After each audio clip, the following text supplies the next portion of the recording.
एक बहुत बड़ा चोर था। उसने अपनी पूरी जिंदगी चोरियां ही की थीं, लेकिन वो कभी भी पकड़ा नहीं गया। सारी दुनिया जानती थी कि वह चोर है। उसके चोर होने की खबर सम्राट तक को थी। सम्राट ने उसे दरबार में बुलाकर सम्मानित भी किया था कि तू अद्भुत आदमी है। दुनिया जानती है, हम भी जानते हैं कि तू चोर है। तूने अपनी असलियत छुपाई भी नहीं और चोरी करते समय तू कभी पकड़ में आया नहीं। तेरी कला अद्भुत है। बरसों बीत जाने के बाद जब वह चोर बूढ़ा हो गया तो उसके बेटे ने कहा, अब मुझे भी अपनी कला सिखा दो। मौत का क्या भरोसा, वो कभी भी आ सकती है। तो बूढ़े बाप ने कहा, ठीक है, अगर तू ये कला सीखना चाहता है तो मैं तुझे सिखा दूंगा, बस तू कल रात मेरे साथ चल। वह बूढ़ा चोर अगले रात लड़के को ले गया। उसने एक घर में सेंध लगाई। लड़का खड़ा खड़ा सब देख रहा था। बूढ़ा चोर ऐसे सेंध लगा रहा था, इतनी तन्मयता से कि जैसे कोई चित्रकार चित्र बना रहा हो, कोई मूर्तिकार मूर्ति बना रहा हो, कोई भक्त मंदिर में पूजा कर रहा हो। ऐसी एकाग्रता, ऐसा लीन कि इससे कम में काम भी नहीं चलेगा। वह मास्टर चोर था। वह कोई साधारण चोर नहीं था, सैकड़ों चोरों का गुरु था। लड़का कँप रहा था, खड़ा हुआ। रात ठंडी नहीं है, लेकिन कँपकँपी छूट रही है। उसकी रीढ़ में बार बार घबराहट पकड़ रही है। वह चारों तरफ चौंक चौंक कर देखता है, लेकिन बाप अपने काम में लीन है। उसने एक बार भी आंख उठाकर यहाँ वहाँ नहीं देखा। चोरी की सेंध तैयार हो गई। बाप बेटे को लेकर अंदर गया। बेटे के तो हाथ पैर कँप रहे हैं। जिंदगी में ऐसी घबराहट उसने कभी नहीं जानी। और बाप ऐसे चल रहा है जैसे अपना घर हो। वह बेटे को अंदर ले गया। उसने दरवाजे के ताले तोड़े, फिर एक बहुत बड़ी अलमारी में, वस्त्रों की अलमारी में उसका ताला खोला और बेटे को कहा कि तू अंदर जा। बेटा अलमारी में अंदर गया। बहुमूल्य वस्त्र हैं, हीरे जवाहरात जड़े वस्त्र हैं। और जैसे ही वह अंदर गया, बाप ने ताला लगाकर चाबी अपने खीसे में डाली। लड़का अंदर, चाबी खीसे में डाली, बाहर गया। दीवार के पास जाकर जोर से शोर मचाया, चोर चोर, और सेंध से निकलकर अपने घर चला गया। सारा घर जाग गया, पड़ोसी जाग गए। लड़के ने तो अपना सिर पीट लिया अंदर कि यह क्या सिखाना हुआ। मारे गए। कोई उपाय भी नहीं छोड़ गया बाप निकलने का। चाबी भी साथ ले गया, ताला भी लगा गया। घर भर में लोग घूम रहे हैं। सेंध लग गई है और लोग देख रहे हैं, पैर के चिन्ह हैं। नौकरानी उस जगह तक आई जहां अलमारी में चोर बंद है। उसे कुछ नहीं सूझ रहा, क्या करें। बुद्धि काम नहीं देती।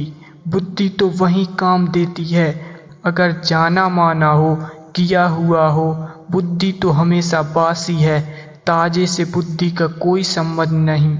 यह घटना ऐसी है, इतनी नई है कि ना तो कभी की, ना कभी सुनी, ना कभी पढ़ी, ना कभी किसी चोर ने पहले कभी की है कि शास्त्रों में उल्लेख हो। कुछ सूझ नहीं रहा। बुद्धि बिल्कुल बेकाम हो गई। जहाँ बुद्धि बेकाम हो जाती है, वहाँ भीतर की अंतस चेतना जागती है। अचानक जैसे किसी ऊर्जा ने उसे पकड़ लिया और उसने इस तरह आवाज़ की जैसे चूहा कपड़े को कुतरता हो। यह उसने कभी की भी नहीं थी जिंदगी में। वह खुद भी हैरान हुआ अपने पर। नौकरानी चाबियां खोज कर लाई। उसने दरवाज़ा खोला और दिया लेकर उसने भीतर झांका कि चूहा है शायद। जैसे उसने दिया लेकर झांका, उसने दिए को फूंक मार कर बुझाया, धक्का देकर भागा, सेंध से निकला। 10-20 आदमी उसके पीछे हो लिए। बड़ा शोरगुल मच गया। सारा पड़ोस जाग गया। वह जान छोड़कर भागा। ऐसा वह कभी भागा नहीं था। उसे यह समझ में नहीं आया कि भागने वाला मैं हूँ, जैसे कोई और भी भाग रहा है।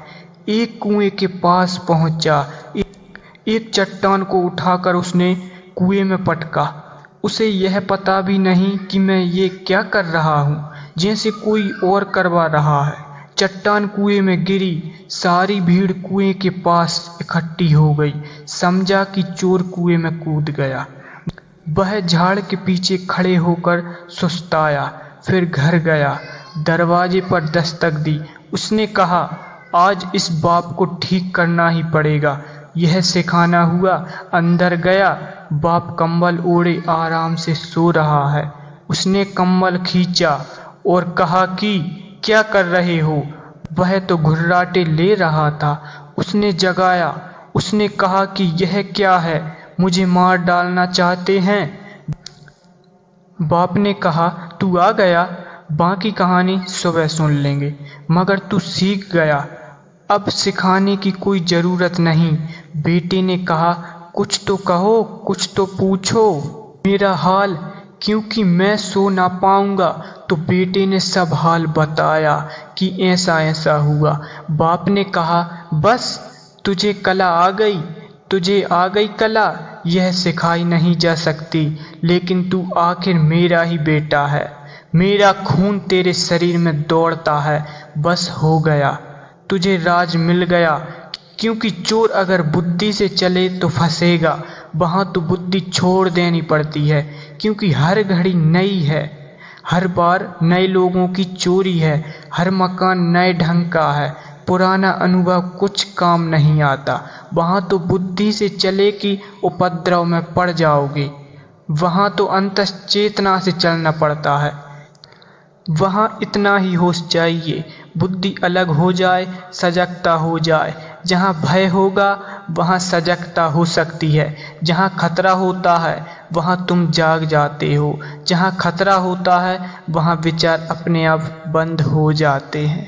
वीडियो अच्छी लगी हो तो प्लीज़ चैनल को सब्सक्राइब करना। धन्यवाद।